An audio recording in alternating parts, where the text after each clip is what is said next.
I'm somewhat disappointed to hear of the massive roadblock over the Craigmill Bridge today in Buff Bay.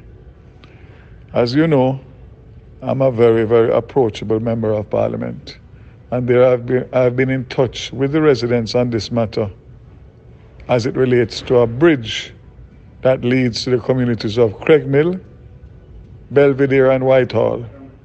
This bridge has been procured, has gone through the procurement stages, and the value to replace the bridge is 107 million Jamaican dollars.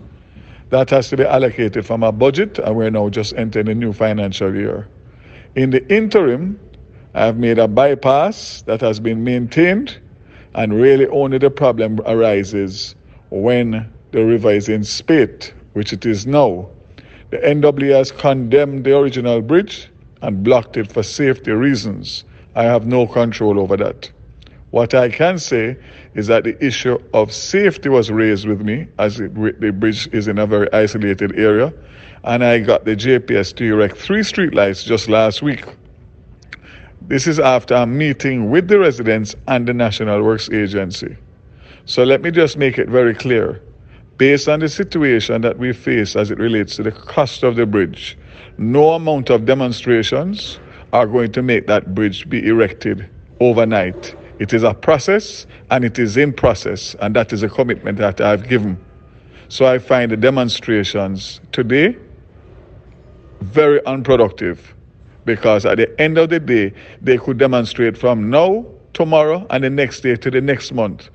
It is not going to happen overnight. This has been a process going on for over 1 year, and we have reached this stage now where the procurement process has been completed, a contractor selected. However, funding remains the issue, and we all know what's happening with COVID. What I can say is we'll continue to open the bypass and to make sure that the kids can walk across the bridge if it is that the river is in spate, and we'll make some kind of arrangements to have them sent to school during those periods. It is something that is totally beyond the control of the Member of Parliament, and all I'm trying to do is to make the proper representation that I always make. So that is the situation, and let me close by saying that in this case,